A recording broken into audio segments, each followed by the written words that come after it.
बिस्मिल्लाहिर्रहमानिर्रहीम। अस्सलाम वालेकुम टू माय डियर स्टूडेंट्स।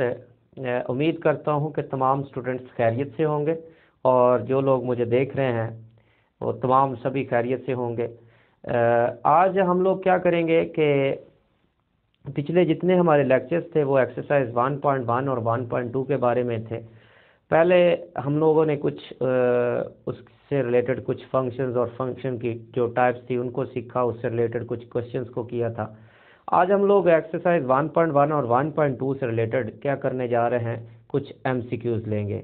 तो स्टूडेंट्स ये हरगिज़ मतलब नहीं कि यही एमसीक्यूज आपको पेपर के अंदर आएंगे, मुमकिन है यही भी आ जाएं और मुमकिन है इससे हट के आएँ, लेकिन मैं ट्राई करूंगा कि जो मोस्ट रिपीटेड एमसीक्यूज हों और पिछले उन्होंने पेपर्स में आपको दिए हो और उसी को बेस बना के आप कुछ कॉन्सेप्ट्स लेकर एमसीक्यूज आगे खुद भी उनको सॉल्व कर सकते हैं।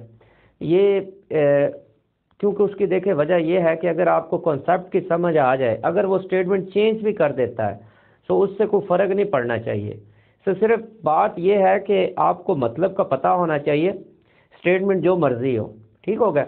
अब देखिए यहाँ पर चार पांच एमसीक्यूज है, उनको मैं करता हूँ, फिर हम लोग कुछ और भी एमसीक्यूज लेंगे, उनको करेंगे। कि अब देखें ज़रा यहाँ पर एफ ऑफ एक्स उसने दिया है 2x+1, then f inverse of x किसके बराबर है। अब पहला ऑप्शन है 2x-1, दूसरा ऑप्शन 1-2x, तीसरा ऑप्शन है x-1/2, डी है x-1/2 है। अब ज़रा इनमें से हमने फाइंड आउट करना कि कौन सा है। अब देखिए 1.2 के अंदर हम लोगों ने ये सीखा था कि अगर कोई फंक्शन है तो उसका इन्वर्स कैसे बनाया जाएगा। तो मैंने आपको बताया था, मैं यहाँ पर सॉल्व भी करके दिखा देता हूँ। जो भी आपके पास फंक्शन है एफ ऑफ एक्स है, ये इक्वल है 2x+1 के। तो हम लोग क्या करेंगे, जो x है एफ ऑफ एक्स है, इसको बेसिकली ये y ही होता है, इसको हम लोग क्या करेंगे, y लेंगे। एफ ऑफ एक्स इक्वल किसके हो जाएगा, y के, यानी कि फिर ये हमारे पास y होगा 2x+1। अब देखें इन्वर्स फंक्शन क्या होता है कि अगर डोमेन को रेंज बना दे, रेंज को डोमेन बना दे, तो वो हमारे पास इन्वर्स फंक्शन आ जाता है। तो यहाँ पर हम लोग क्या करेंगे, डोमेन को रेंज, रेंज को डोमेन बनाएंगे, यानी कि x को y के साथ, y को x, y यहाँ पर x लिख दिया, यहाँ x है, यहाँ y लिख देंगे और +1। अब हम लोग ऐसा करेंगे कि यहाँ से y की वैल्यू निकालेंगे। सो 1 को इधर शिफ्ट करें, सो 2y बराबर किसके हो गए, x-1 के, तो y बराबर किसके हो जाएगा, x-1 डिवाइडेड बाई 2। क्योंकि मल्टीप्लाई हो रहा है, इधर आके डिवाइड होगा। सो अब y चूंकि हमने इसको रिप्लेस किया, x की जगह डोमेन को रेंज बनाया, रेंज को डोमेन, तो ये हमारे पास क्या बन गया, एफ इनवर्स ऑफ x आ गया। तो ये बराबर x-1 डिवाइडेड बाई 2। अब ज़रा गौर करें, ये हमारे पास इसका डी आंसर आ गया। ठीक होगा। अब यहाँ पर कोई भी वैल्यू चेंज कर ले, इससे आपको अब फ़र्क नहीं पड़ेगा। यहाँ पर -1 लगा ले, कुछ भी कर ले आपको, यानी कि अब पता चल चुका है कि इन्वर्स अगर हमने फाइंड आउट करना तो कैसे करेंगे। आप क्या करेंगे, x को y के साथ रिप्लेस, कोई भी आपको दिया एफ ऑफ एक्स दिया, आपने उसको y लेट करना है, उसमें फिर आपने क्या करना है, जो जहाँ पर एफ ऑफ एक्स उसको y लेट करने के बाद y को x के साथ रिप्लेस करना है, फिर y की वैल्यू निकालनी, वही जो y होगा एफ इनवर्स x होगा। तो आपके पास एट द एंड वो वाला फंक्शन आ जाएगा, इन्वर्स फंक्शन। ठीक होगा। अच्छा, अब नेक्स्ट हमारे पास एफ ऑफ एक्स बराबर है x³ + x, then f of x is, वो कह रहा है कि कांस्टेंट फंक्शन है, इवन फंक्शन है, ऑड फंक्शन है, कौन सा फंक्शन है। तो बहुत ज़्यादा इजी है। इससे रिलेटेड मैंने आपको कुछ चंद एक सवालात भी करवाए थे कि इवन फंक्शन और ऑड फंक्शन को कैसे चेक किया जाता है 1.1 एक्सरसाइज में। तो उसका आई थिंक ये पहला ही पार्ट है। चले हम लोग इसको कर भी लेते हैं, चेक करते हैं। देखें एफ ऑफ एक्स है, तो बराबर किसके है, x³ + x के है। तो इवन और ऑड चेक करने के लिए हम लोग क्या करते हैं, x को -x के साथ रिप्लेस करते हैं। सो -x³ + -x, सो ऑड है, मनफी है, तो जवाब मनफी में ही आएगा, जमा नफी नफी बनेगा।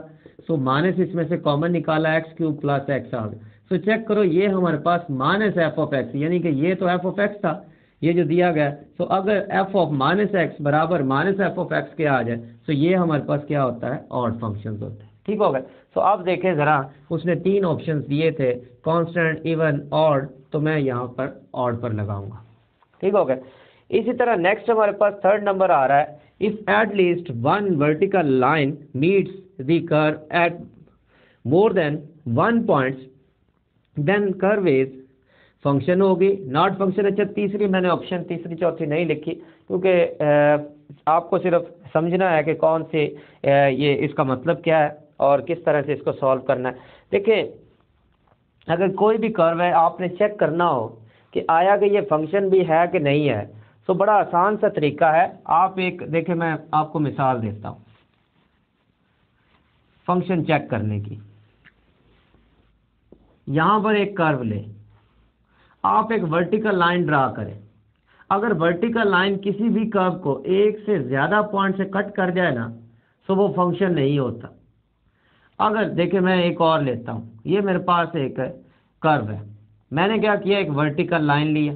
तो वर्टिकल लाइन देखिए सिर्फ एक पॉइंट से कट करके गई, तो इस सूरत में ये फंक्शन होगा। अगर वर्टिकल लाइन किसी भी कर्व को एक से ज़्यादा पॉइंट से कट करती तो वो फिर फंक्शन नहीं होता, ये याद रखना है। ठीक हो गया। अब ज़रा चेक करो कि यहाँ पर उसने क्या दिया, उसने कहा फंक्शन है, सो नॉट अ फंक्शन। सो ये हमारे पास दूसरा आ गया नॉट अ फंक्शन। ठीक हो गया। इसी तरह आप और भी बहुत सारी मिसालें ले सकते हैं। फर्ज करते हैं मैं यहाँ पर अब लेता हूँ एक और भी, ये मैंने एक सर्कल को ड्रा किया। अब ज़रा चेक करें कि ये फंक्शन है कि नहीं। हम लोग क्या करेंगे वर्टिकल लाइन लेंगे, तो अब चेक करें कि वर्टिकल लाइन ने एक से ज़्यादा पॉइंट से कट किया, तो इस सूरत में ये फंक्शन नहीं है। इस तरह एक और लें, ज़रा देखें, ज़रा आप ज़रा बताएं ये फंक्शन है कि नहीं। देखें यहाँ पर हम लोग क्या करेंगे, वर्टिकल लाइन ड्रा की है तो एक कर्व को एक पॉइंट से कट किया, तो ये फंक्शन है। ठीक हो गया। तो चेक करना होगा फंक्शन है कि नहीं, तो आप इस तरह करें कि वर्टिकल लाइन लें, अगर एक से ज़्यादा पॉइंट से कट कर गया तो देन ये हमारे पास फंक्शन नहीं होगा। नेक्स्ट हमारे पास आ रहा है fourth number. So range of the function f of x is equal to mod में x plus two divided by x plus two और x not equal to -2। X -2 नहीं है, डेफिनेटली ये होना भी ऐसे ही चाहिए, क्योंकि यहाँ पर अगर -2 रखते हैं तो -2 + 2 ये 0 हो जाएगा, तो ये अनडिफाइंड हो जाएगा। इसीलिए -2 के अलावा कोई भी आप ले सकते हैं नंबर। अच्छा अब ज़रा गौर करें, पहला उसने दिया है 1, फिर -1 दिया, फिर उसने -1 दिया। अब तीनों में से कौन सा हो सकता है। देखिए हम लोग क्या करेंगे, रेंज क्या होती है, रेंज वो वैल्यू होती है जो कि हमारे पास आउटपुट होता है। हम लोग क्या करते हैं, कोई भी नंबर होता है उसको पुट करते हैं।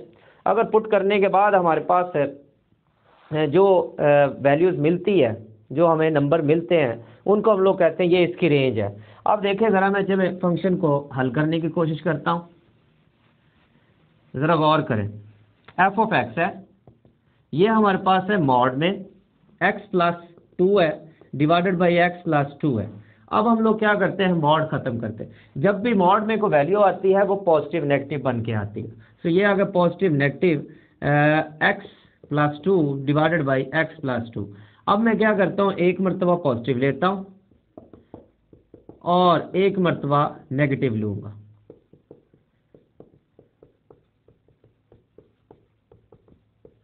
अब जरा चेक करें, ये इससे कैंसिल होगा तो एफ ऑफ एक्स बराबर किसके आ गया, 1 के। ये इससे कैंसिल होगा तो एफ ऑफ एक्स बराबर किसके आ गया, -1 के। तो यहाँ पर इसका मतलब हमारे पास क्या आया, 1 और -1। तो ये हमारे पास इसका बी आंसर आ गया। सो पांचवा जो इसका है, एफ ऑफ एक्स बराबर x square then domain of f is. अब इसकी डोमेन क्या होगी। सो मैंने आपको बताया है कि डोमेन एक वो set of the real numbers होता है इनपुट का, जिस पर ये तमाम के तमाम वैल्यूज़ पर फंक्शन क्या होता है, डिफाइंड होता है। अब ये भी आपको मैंने बताया, अगर आपने मेरे पिछले लेक्चर्स नहीं लिए तो काइंडली आप उनको ज़रूर वॉच करें, क्योंकि उसके अंदर मैंने डोमेन और रेंज का पूरा एक कॉन्सेप्ट दिया हुआ है। सो अगर देखिए यहाँ पर कोई भी हमारे पास नंबर मैं लेता हूँ, एक रियल लाइन है, यह हमारे पास क्या है, एक रियल लाइन। यहाँ 0 है, इस तरफ नेगेटिव आ जाते हैं और इस तरफ पॉजिटिव आते हैं, या -1 -2 एंड चलते जा रहे, 1 2 और चलते जा रहे हैं। अब ज़रा गौर करें, ये लाइन में से कौन सा ऐसा नंबर है जो मैं यहाँ पर पुट करता हूँ और मुझे क्या मिलेगा, इसका जो आंसर आएगा वो क्या होगा, अनडिफाइंड होगा कि नहीं होगा। अनडिफाइंड तो तब होगा जब डिवाइड में कुछ ना कुछ हो रहा, तो इसका मतलब डिवाइड में तो है कुछ नहीं, तो वो वाली तो सूरत हाल गई, ये ऑप्शन तो ख़त्म हुई। दूसरा हम लोग चेक करते हैं आया कोई कॉम्प्लेक्स भी कोई मिल रहा है कि नहीं, स्क्वायर रूट तो है नहीं, तो इसका मतलब कॉम्प्लेक्स में नहीं मिलेगा। तो इसका मतलब कोई भी मैं यहाँ पर नंबर लेता हूँ सो चाहे नेगेटिव लूँ चाहे पॉजिटिव लूँ, ये मुझे कोई ना कोई आंसर दे रहा है, और वैसे तो पॉजिटिव दे रहा है। सो इसका मतलब है कि डोमेन फिर क्या होगी, इसकी तमाम ये रियल नंबर्स होगा। सो ये डोमेन हमारे पास होगी ऑल रियल नंबर्स होगा। ठीक होगा। सो उम्मीद है आपको इनकी समझ आई होगी। और नेक्स्ट फिर हम लोग मज़ीद इसके क्या करते हैं, कुछ और MCQs लेते हैं और उनको भी हल करने की। अब हम लोग 6 से लेकर 10 को करेंगे। अब function I x to x of the form I of x is equal to x belongs to x, यानी कि एक सेट x है, उसमें से ये एलिमेंट स्मॉल x उसने एलिमेंट्स के लिए यूज़ किया, इज कॉल्ड।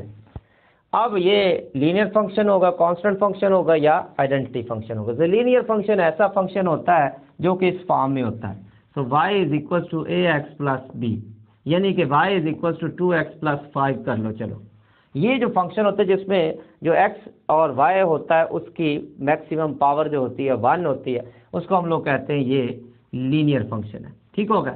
अच्छा, दूसरा फंक्शन है जिसको हम लोग कांस्टेंट फंक्शन कहते हैं। ऐसा फंक्शन है जिसकी डोमेन तो चेंज होती रहे लेकिन रेंज चेंज ना हो। जैसे कि f ऑफ x है, मैं कहता हूँ ये 5 है, सो x मैंने 1 लिया, सो यहाँ पुट अप करता हूँ, सो फिर भी ये चेंज नहीं होता। मैं x2 लेता हूँ, यहाँ पुट करता हूँ, फिर भी ये 5 ही रहता है। सो ऐसा फंक्शन जिसकी डोमेन जो है चेंज हो, रेंज लेकिन चेंज ना हो, इस तरह के फंक्शन को कांस्टेंट फंक्शन कहते हैं।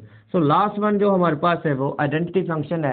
अब जारी बात है, अगर ये दोनों फंक्शन नहीं है तो इसका मतलब आइडेंटिटी फंक्शन ही होगा। तो आइडेंटिटी फंक्शन क्या होता है, जिसकी डोमेन और रेंज सेम होती है। सो फर्ज करते हैं मैं यहाँ पर एक फंक्शन लेता हूँ, y बराबर है x, मैंने x1 दिया, सो y भी 1 ही आया, मैंने x2 दिया, सो y भी 2 ही आया। तो इस सूरत में देखें x और y सेम है, बराबर है। तो इसमें हम लोग कह सकते हैं ये जो फंक्शन आया x टू x ही आया। सो अगर फंक्शन की डोमेन और रेंज सेम आती है, इस तरह के जो फंक्शन होते हैं उनको हम लोग कहते हैं आइडेंटिटी फंक्शन। सो इसकी ऑप्शन होगी आइडेंटिटी फंक्शन। नेक्स्ट हमारे पास आ रहा है f of x is equal to x second x, f ऑफ 0 क्या होगा। तो बहुत ज़्यादा इजी है, चेक करना हो क्या आएगा आंसर। हम लोग क्या करेंगे, x को 0 के साथ रिप्लेस करेंगे, 0 इंटू सेकेंड ऑफ 0, तो 0 इंटू सेकेंड 0 1, तो ये बन गया 0। तो यहाँ पर हमारे पास इसका आंसर क्या आ गया, 0। सो नेक्स्ट हमारे पास आ रहा है f of x is equal to x square plus cos x। तो ये कांस्टेंट को मैंने बता दिया। इवन और ऑड का थोड़ा सा कॉन्सेप्ट आपको दे दूं कि इवन फंक्शंस कौन से होते हैं, ऑड फंक्शंस कौन से होते हैं। देखें, आपने चेक करना आया कि फंक्शन इवन है या ऑड है। तो अगर आपके पास एक फंक्शन है, उसको माइनस एक्स के साथ रिप्लेस करते हैं, दोबारा f ऑफ x आ जाता है, तो ये जो फंक्शन होता है इसको इवन फंक्शन कहते हैं। इस तरह अगर फंक्शन को माइनस एक्स के साथ रिप्लेस करते हैं, माइनस f ऑफ x आता है, तो इसको ऑड फंक्शन का नाम देते हैं। अब ज़रा चेक करो, ये मेरे पास जो फंक्शन आया है, तो मैं इसमें क्या करता हूँ, माइनस एक्स के साथ रिप्लेस करता हूँ x को। तो यहाँ पर भी x है, इसको भी माइनस एक्स के साथ रिप्लेस कर दिया, plus cos of minus x. और आपको पता है अगर पावर इवन हो तो मनफी हो तो जवाब किस में आता है, जमा में आएगा। सो कॉज का अगर एंगल नेगेटिव है तो ये नेगेटिव ख़त्म कर देता। अब ज़रा गौर करो, ये दोबारा हमारे पास वही फंक्शन नहीं आ गया, ये वाला जो था f ऑफ x। सो इसको हम लोग क्या लिखेंगे, f ऑफ माइनस एक्स बराबर f ऑफ x। तो इस सूरत में कौन सा हो गया, इवन हो गया। सो इसकी ऑप्शन हमारे पास क्या आ जाएगी, इवन आ जाएगी। ठीक होगा। सो नेक्स्ट हमारे पास आ रहा है the function y is equal to 27 plus x square is even है, ऑड है। ये इवन फंक्शन है, इम्प्लिसिट फंक्शन है, एक्सप्लिसिट फंक्शन है, या डी उसने दिया बोथ a एंड c। अच्छा, मैं थोड़ा सा ना इम्प्लिसिट और एक्सप्लिसिट को भी एक्सप्लेन कर देता हूँ। जबकि इवन तो आपको पता ही है इवन कौन सा फंक्शन है, अभी मैंने यही हमने एक एग्जांपल किया। अब ज़रा गौर करो, इवन फंक्शन ये y बेसिकली, ये y क्या है, y बराबर 27 plus x square. y basically f of x ही होता है। सो 27 प्लस एक्स स्क्वायर, मैं क्या करता हूँ, x को माइनस एक्स के साथ रिप्लेस करके देखता हूँ। जब माइनस एक्स के साथ रिप्लेस किया तो इवन है, मनफी है, तो ये जमा में चले। चेक करें, दोबारा वही हमारे पास फंक्शन आ गया, ये वाला फंक्शन क्या बन गया, इवन हो गया। अच्छा, इसका मतलब ये ऑप्शन आ गई। अच्छा, एक और भी, क्योंकि यहाँ पर बहुत a एंड c भी उसने दी हुई। अच्छा, बात रही एक्सप्लिसिट और इम्प्लिसिट की। एक्सप्लिसिट फंक्शंस कौन से होते हैं, ऐसे फंक्शंस जिसमें इंडिपेंडेंट और डिपेंडेंट दोनों अलग अलग किए हों, यानी कि वाज़ेह हो, हमें पता हो कि इसमें डिपेंडेंट कौन सा है और इंडिपेंडेंट कौन सा है। अब ज़रा चेक करें कि y बराबर 27 प्लस एक्स के, यहाँ पर बिल्कुल वाज़ेह है कि y जो है x के ऊपर डिपेंडेंट है, यानी कि y डिपेंडेंट होगा और x हमारे पास इंडिपेंडेंट हो गया, तो इस सूरत में हम लोग कहते हैं ये जो फंक्शन हो गया इवन हो गया। ठीक हो गया। अच्छा सॉरी इवन, इस सूरत में हम लोग कहते हैं कि ये फंक्शन क्या हो गया, एक्सप्लिसिट हो गया। अच्छा आगे आ जाता है इम्प्लिसिट फंक्शन। इम्प्लिसिट फंक्शन कौन सा होता है, ऐसा फंक्शन जिसमें डिपेंडेंट और इंडिपेंडेंट दोनों में से हम लोग डिफ्रेंशिएट ना कर पाएँ कि कौन सा डिपेंडेंट है और कौन सा इंडिपेंडेंट है। फर्ज करते हैं मैं यहाँ पर अब लिखता हूँ एफ ऑफ एक्स हमारे पास क्या है, x square plus 2xy minus y की पावर 3। अब देखें ये हमारे पास जो फंक्शन आया है इसमें हमें पता नहीं चल रहा डिपेंडेंट कौन सा है इंडिपेंडेंट कौन सा है। तो इस सूरत में ये जो फंक्शन है इसको हम लोग कहते हैं implicit function. So it means कि हमारे पास ये फंक्शन दो टाइप का आ रहा है जो ये दिया हुआ है, एक तो एक्सप्लिसिट भी बन रहा है और दूसरा इवन भी बन रहा है, तो बोथ ए एंड सी आ गया। सो लास्ट वन हमारे पास इसका है x is equal to 80 square y is equal to 280 are parametric equation of ellipse circle parabola. So ये आपने देखे क्वेश्चन नंबर मेरे ख्याल में 7 क्वेश्चन है, उसका फर्स्ट पार्ट है। सो उसमें दो आपको पैरामेट्रिक इक्वेशंस दी थी।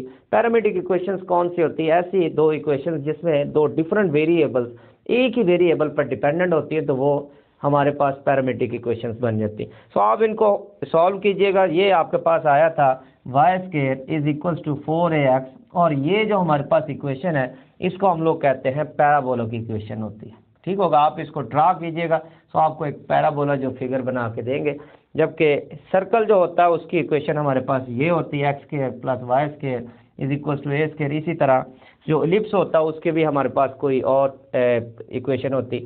तो ये इस तरह से हम लोगों ने कुछ चंद एक MCQ से वो किए, और उम्मीद है आपको समझ आई होगी कि ये MCQs किस तरह से पूछे जाते हैं। ये कॉन्सेप्ट को आपने जहन में रखना होता है, बाकी स्टेटमेंट जिस तरह मर्जी चेंज करता रहे। ठीक हो गया।